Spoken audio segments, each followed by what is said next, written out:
style quarterbacks, whether it was the Donovan McNabbs, the Michael Vicks, the Peyton Mannings of the world. There's a young man named Kyler Murray out in Arizona who has come onto the scene to a degree and taken it by storm up into the last several weeks.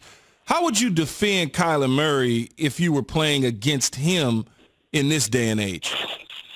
Yeah, I mean, it seems like it's probably cheating to just say do what Bill Belichick did, but that's the model, it seems like, to try to keep him in the pocket. And the thing about Kyler Murray is he's not a bad passer. You often get guys who have the athletic ability that he has or don't have the ability to throw accurately and throw outside breaking routes and deep balls. Like, he does all that well, but I think Bill Belichick did a good job of keeping him in the pocket, and I think that's where his height becomes a bit of a disadvantage. So it's him being a shorter guy doesn't make it so he can't play in the league, but it does make it so some things for him are a lot more difficult. So keeping him in the pocket, forcing him to throw from that spot and trying to keep him from attacking you with his legs on third down is the best way to do it. But to be completely honest, as a defensive back, I don't care about none of that running stuff. I'm just going to try to stay with these receivers.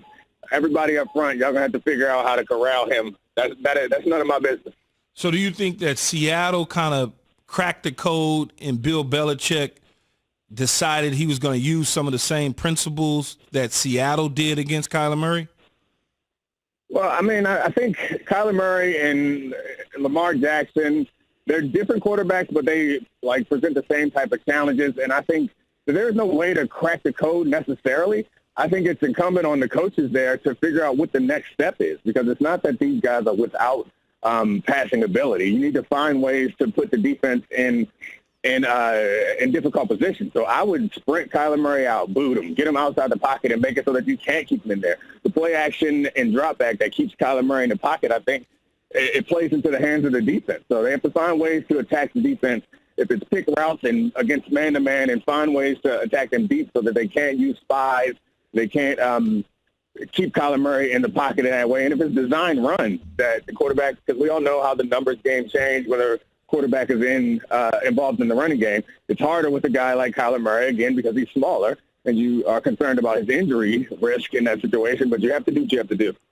Speaking of cracking the code, Doug Peterson in Philadelphia is trying to crack the quarterback code there as well between those two. What is your take on that whole QB situation, Nick? To me, it feels like that they have an organizational issue there. Obviously, we've been all over how poorly Carson Wentz has played for the last several weeks, for this entire season. But I think that it feels to me like there's some rift between the front office and the coaching staff there, especially when you put Jalen Hurts out there for one play. Like, that reeks of passive-aggressive, like the management and front office told Doug Peterson, you're going to play Jalen Hurts. And so he's like, all right, I'll play him for one play, let him throw one pass, and y'all take that. I played him. Like, it just feels like there's some disconnect. And to have Doug Peterson out there running an offense that seems completely ineffective, the playmakers aren't making plays, and the offensive line is not protecting Carson Wentz, and Carson Wentz has not gotten better. Like, to me, it just feels like there's a divide in the organization, and no one really knows the direction they want to head in. Nick, let's stay right there in the NFC East Division. Cowboys owner Jerry Jones compared to head coach Mike McCarthy, who is 3-8 at the moment, to Super Bowl champion head coach Jimmy Johnson, who won 2 Super Bowls with the Cowboys.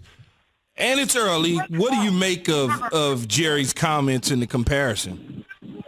Yeah, I mean, that's a nonsense comparison. Jerry Jones is obviously it feels like he's been around the league long enough to know what he can say to get his name in the news and to get us talking about his team. Because anybody who would compare those two, I think that's absurd. Jerry Jones is not just a football coach. He's like a team builder. They took that nonsense organization back then when they had come off of, I think, one win. He built that organization with all those guys that he went and found. And then he developed that draft board that people still use to this day for trading draft picks. Like, Jimmy Johnson was an innovative coach who I think a lot of people emulated. That's not Mike McCarthy. Like, I don't even understand that comparison. And then to have that comment on the heels of saying Ben DiNucci is the same thing as having a scout team or, a practice squad quarterback play, or a practice squad receiver play quarterback. Like, it just seems like Jerry Jones, either he doesn't understand what football is anymore, or he's just trolling us. How about that? Strong stuff from Dominique Foxworth, ESPN NFL analyst, writer for The Undefeated, who joins us this morning on Keyshawn, J. Will, and Zubin. We're throwing this out here over the next 3.5 hours. Nick, want to get your opinion on it. We'll get the fellas' opinion on it and everybody listening this morning, too, in just a second. Simply put, right now, the best running back, wide receiver combo in football. A lot of good ones. Which do you think is the best? Yeah, it's a hard one. There are a lot of good ones. I think I'm going to lean to Henry and Brown in Tennessee. A.J. Brown is a young guy, big, strong, fast guy. He was the other Ole Miss receiver next to DK Metcalf, and he's been a hell of a playmaker. And Derrick Henry is the running back that it seems nobody wants to or is able to tackle in the league right now. So that I'm not 100% confident because all the other combos are going through my head that are really good also. No Kamara, like, Michael Thomas? And Dalvin Cook.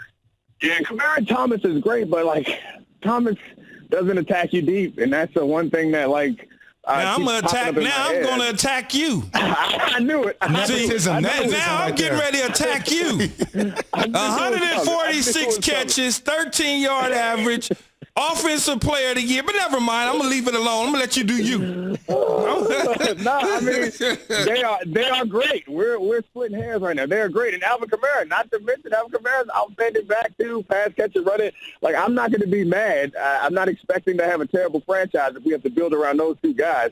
But I mean, big plays are big plays. Somebody who's gonna take the roof off the defense is a little bit more concerning than somebody who is gonna move the change consistently. So that's a great combo. Lying again as a defensive back. Lying again.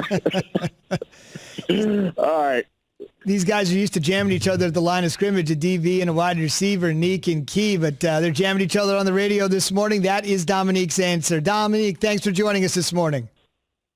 No problem, fellas. Thanks, Nick. Okay. I wasn't jamming me at no line of scrimmage. What you mean? Oh, I saw what you did there, Zubin. I got to stick up for Nick, man. Key's face got stinky real quick. He was like, jam? Boy, please. Okay, so that's... You ain't going to pick him up and move him to the side like that. Or you going to put him in your back pocket. That's it. Nick ain't even here to defend himself. He watching, and he here. Come on, man. He can call back if he want to. Different definition of portable. So He just picked it up. Press coverage. Oh, really? Boop. Thank you. I'm going to go down the field now. So that is Dominique's answer. He's going with the Titans duo. So we're asking everybody on the Dr. Pepper Twitter feed and the call-in line, simply put, think about it for a second because it's not as easy as just coming up with the best QB. You got to just put a little thought into it. The best running back wide receiver combo in football. Be a part of our nation on the Dr. Pepper Twitter feed, ESPN Nation, presented by Dr. Pepper. It's official. College football's back. So is your favorite Dr. Pepper-loving college football town, Fansville. Head to a store near you to treat your inner college football fan to an ice-cold 20-ounce Dr. Pepper today. 888-SAY-ESPN or hit us up on Key JNZ, best running back wide receiver combo in the NFL. We would love to hear your thoughts. I want to get the thoughts of the fellas. I just want to mention, he did mention Derrick Henry and AJ. Derrick Henry is on track. People aren't talking about this because there's so much QB talk in the MVP conversation in general. There has not been a repeat rushing champion in about 13 or 14 years. LaDainian Tomlinson was the NFL's last repeat rushing champion. Derrick Henry is on track to do that for whatever that's worth. Key, your thoughts? I'm pretty sure I know where we're going here with the best running back wide receiver combo in football. Hey, look, man, there's a ton of them, like Nick was saying. And I could take Kenyon Drake and Kyler Murray and say, okay, I like that if I'm an Arizona Cardinal fan. I could certainly take A.J. Brown and Derrick Henry. I could take Kamara and Michael Thomas. You can find different ones. If Dak Prescott was playing and Zeke was having a good year, you could point to those two. I could look at Dalvin Cook and Jefferson or Thielen. It depends on which one I want to put into that slot. So he's right about that. But for my money, yes, for my money, I'm going to go with my nephew, Michael Thomas of the New Orleans Saints, and Alvin Kamara. The funny thing is I love to hear defensive backs when they say, oh, he can't, he can't take the top off. He does what they ask him to do. When you catch 140-something passes, you're going to die slowly playing against him. You're going to die, and that's what you don't want to do. You don't want to get beat down a guy runs a slant, first down. You know it's coming. You can't stop it. Right. Oh, he's going to run an out route on you, 15-yard gain. He's running the in cut. He's running a deep crosser, 25-yard game. Oh, now in the red zone. I think I know what's coming, a fade. Boom, boom, bam. Oh, he ran a slant. Damn. That's more lethal to me. Okay, when you look at outside of Tyreek Hill in maybe a Will Fuller on a clean situation, it's not a whole lot of dudes that's just flat out outrunning you. DK Metcalf put Darius Slay in the cooker the other night on the deep post. If he would have hit him a little more precise with the outside leverage and got inside of him, he'd have ran away from him clean. And so when you start to look at certain receivers, you break down different skill sets. I'm taking a dude that's going to move the chains. And when I always talk about guys that move the chains, those are the ones that really make all the money.